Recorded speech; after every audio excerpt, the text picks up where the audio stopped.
What's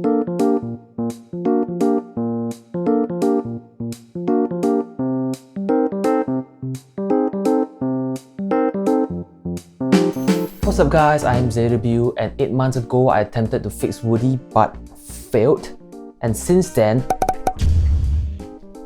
check out the video first to understand the struggles that we're going to fix today. So the original plan was to remake every single accessories with the scanner and the printer, but I didn't want to take the easy way out. I want to try to fix the originals as much as I can so that people without those devices can potentially do the same. Fine, I'm just lazy, let's start. To speed things up, I'm just gonna modify a Cloud logo Woody with real denim jeans. Oh, look at the texture, it's so... Anyway, this Woody requires some cleaning. It may look clean, but the seller washed it with baking soda, and now all the nooks and crannies are filled with suspicious white powder.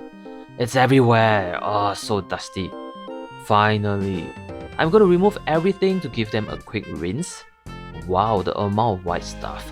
For the boots, it's a separate piece below. Just use a heat gun or boiling water to soften it and you can remove it easily. As for the buckle, there's a fastener on the opposite side, so we gotta open Woody up and holy cow. Wait, it's recording? This is not what it looks like. I'm gonna cut the handles off and the buckle is out.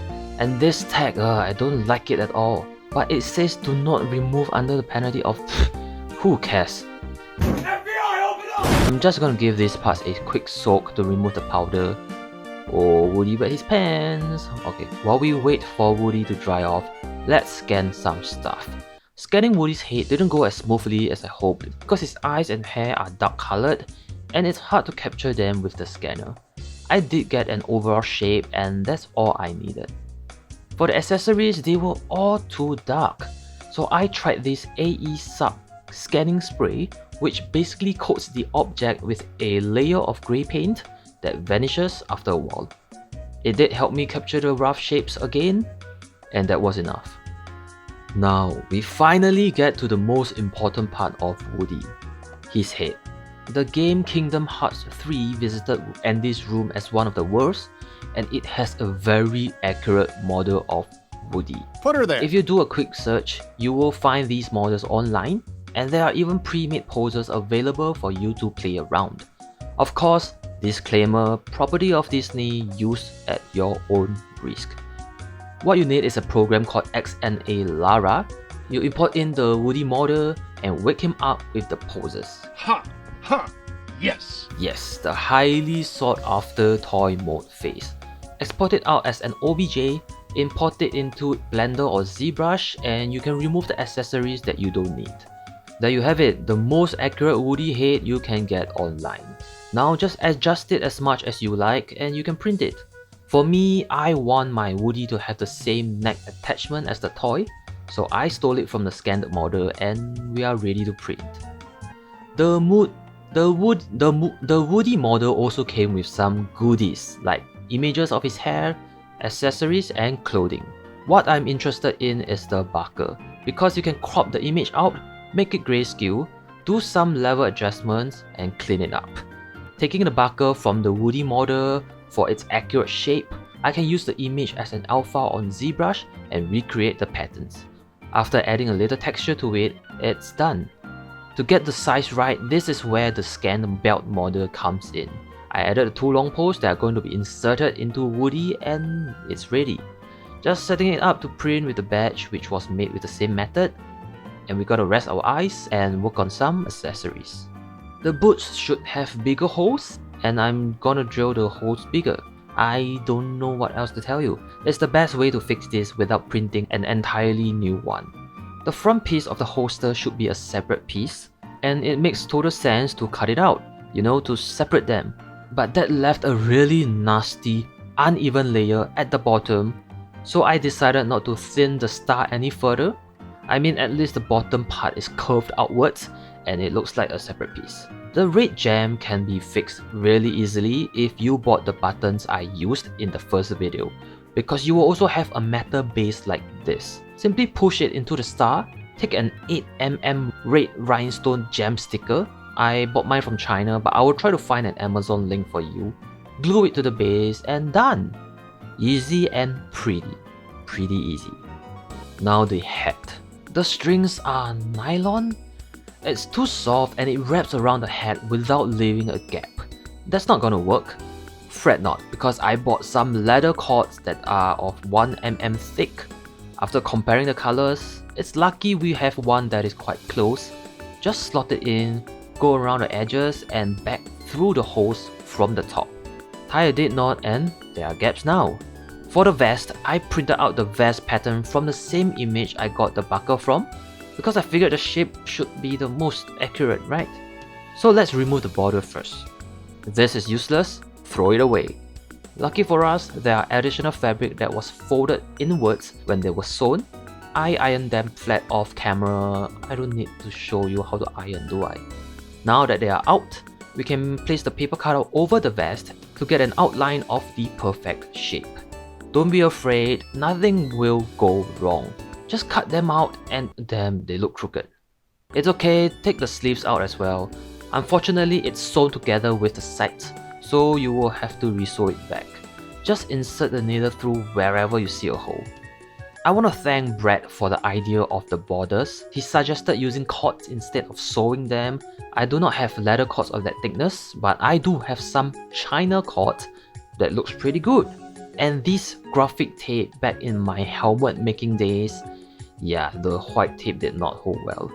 But it should work well if I glue the stud, wrap it around the white cord and glue the ends. And all we have to do now is to glue them onto the vest. Repeat on the other side and I think it looks good. We just gotta sew the vest in position, leaving 2 squares in the center for the buttons. Just some lazy sewing, as you can see from the long strand here. If it works, it works. While you watch me wrap this really long cord, I would like to thank you guys for helping my channel grow.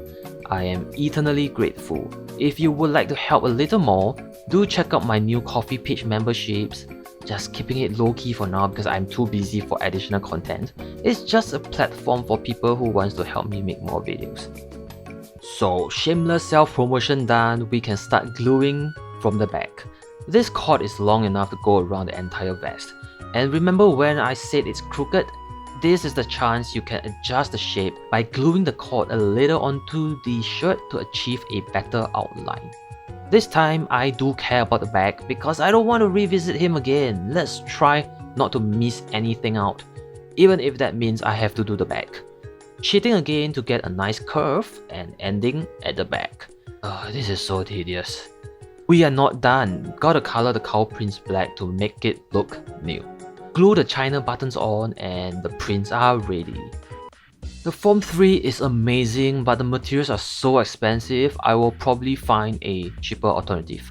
Too bad they don't do sponsorships because it's not a good fit in their marketing strategy. Now I'm sad. Let's not make things worse with the sanding, skipping it. Something I have been struggling with is the skin tone. As you have seen in our Bo Peep video where her skin is too dark, I have only been working with these beige colors from my 1/6 scale paintings and they suck, so I bought more. Oh yeah, and this crap, look at all the dust, don't buy it. After experimenting for a while, I figured out the magic formula that is Vallejo's basic skin tone and a drop of this rosy flash. That should give you a bright beige similar to Woody's skin tone. And here's a look at our new buckle. My complaint about the original was that the rope around the cow doesn't look like a rope. It's too defined and I think mine fixed it. And it fits the belt. Of course, because we checked it with the scan model before printing the original badge is totally wrong. It's missing an indent and the font of the word sheriff is also wrong. And it's too thick. Time to paint them by masking them, which I don't enjoy either, but I had enough of hand brushing. And this is necessary for airbrushing. I mean, it's so hard to cut the tape properly without risking damage to the item. I don't know how people do it. Anyway, I painted the badge gold and brushed a little silver over the words and yellow for the other accessories. Another issue with masking is that you will have to go back to fix the missing parts and the legs. But when it's a simple piece like this, it's very satisfying. Just rub the paint off the matter and look at the blink! Alright, I guess there's no point delaying the inevitable any further. I'm just so nervous. I don't want to fail again, but so far so good. Now brown for the hair, and the dreadful hair strands. I bought a pack of new brushes, premium they said. It does help with achieving those thin long strands. I did most of them off camera because I need to focus, like in my face focusing, because I don't want to fail again. You get it, right? Some eyebrows and time for eyes. The previous issue with our decal was that it was too flimsy and fragile, but after playing with decals in my other projects, I have learned to spray them with clear coat to make them sturdier.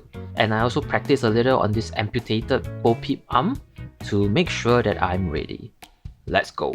Just a dip of water, not too much, just enough to leave the decal off the backing. Maybe a little more. Slide it off your fingers, position it properly, and maybe have a tool nearby to pinch the backing off, and ta-da! We did it! Carefully add the blush and the lips cause we don't want anything else to go wrong. Gloss the parts with some floor polish, especially the eyes, and we can finish off with the boots. It is only accurate if it has Bonnie's name. I am kidding. It's made by me, so it should have my logo. Psyched! Of course it's Andy, come on. And now we are done. I gotta say, this might be my favorite custom because I got to fix a lot of things that I wanted to and I did not fail. As a whole, it looks great.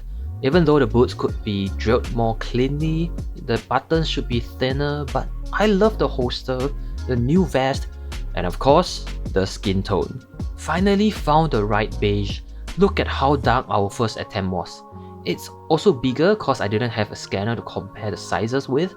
Here's a side by side with the body we filled and an original cloud logo.